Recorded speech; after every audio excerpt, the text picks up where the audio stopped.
গভীর নিম্নচাপ ঝাড়খণ্ডের উপর দিয়ে ক্রমশই বিহার উত্তরপ্রদেশের দিকে এগিয়ে যাচ্ছে। অন্যদিকে সক্রিয় মৌসুমি অক্ষরেখা বাঁকুড়া ক্যানিংয়ের উপর দিয়ে বঙ্গোপসাগর পর্যন্ত বিস্তৃত।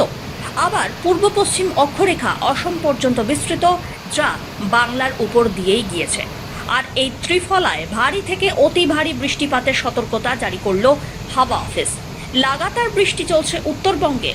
মঙ্গলবার পর্যন্ত এই দুর্ভোগের ঘনঘটা থাকবে এমনটাই সতর্কতা জারি করা হয়েছে। ঝাড়খণ্ডের ওপর নিম্নচাপ অবস্থান করছে, ফলে বাংলায় আবার বৃষ্টিপাতের পূর্বাভাস দিয়েছে আলিপুর আবহাওয়া দপ্তর।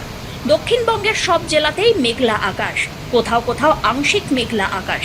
বিক্ষিপ্তভাবে দু এক জায়গায় হালকা থেকে মাঝারি বৃষ্টিপাতের পূর্বাভাস জারি করা হয়েছে। এছাড়াও বজ্রবিদ্যুৎ সহ বৃষ্টিপাতের সম্ভাবনা থাকছে আগামী 24 ঘন্টায়। মঙ্গলবার পর্যন্ত ভারী বৃষ্টি চলবে 3-4 জেলায়। নতুন করে এদিকে আরও 1 লক্ষ কিউসেকের বেশি জল ছাড়ার সিদ্ধান্ত নিয়েছে ডিভিসি। রবিবার সকালবেলায় সেই জল ছাড়ার প্রক্রিয়া শুরু হয়ে গিয়েছে। ডিভিসির জল ছাড়ার সিদ্ধান্ত নিয়ে শনিবার অসন্তোষ প্রকাশ করেছিল নবান্ন। রাজ্য সরকারের সঙ্গে কোনো রকম আলোচনা না করে সিদ্ধান্ত নেওয়া হয়েছিল বলে অভিযোগও এসেছে। ঝাড়খণ্ডের বাঁধ থেকেও ছাড়া হয়েছে বেশ খানিকটা জল। একই বৃষ্টি, তার উপরে এই লাগাতার জল ছাড়ার ঘটনা রীতিমতো চিন্তার ভাঁজ বাড়াচ্ছে বাংলার বিস্তীর্ণ অঞ্চলের এলাকাবাসীর কপালে। অন্যদিকে রবিবার মাইথন জলাধার থেকে 6000 কিউসেক জল ছাড়া হয়েছে বলে খবর। জলবিদ্যুৎ প্রকল্পের জন্য এই পরিমাণ জল প্রতিদিনই ছাড়া হয়, ফলে অস্বাভাবিক কিছু নয়। কিন্তু পাঞ্চেত জলাধার থেকে ছাড়া জলের পরিমাণ স্বাভাবিকের থেকে বেশ খানিকটা বেশি। রবিবার ওই জলাধার থেকে 1,14,000 কিউসেক জল ছাড়া হয়েছে। ফলে মাইথন এবং পাঞ্চেত মিলিয়ে মোট ছাড়া জলের পরিমাণ 1,20,000 কিউসেক। মাইথন পাঞ্চাত থেকে ছাড়া জল দামোদরের দুর্গাপুর ব্যারেজে এসে জমা হয়।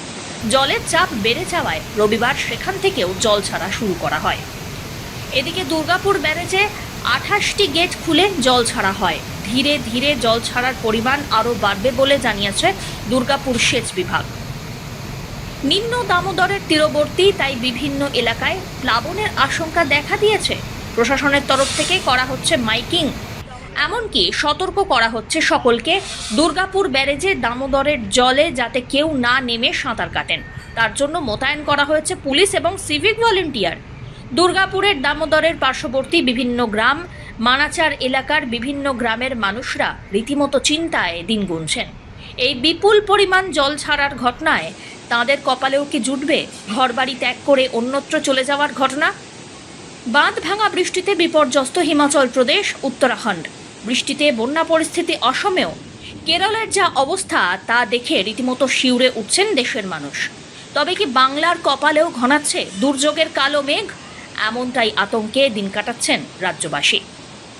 Bureau report, one India Bangla.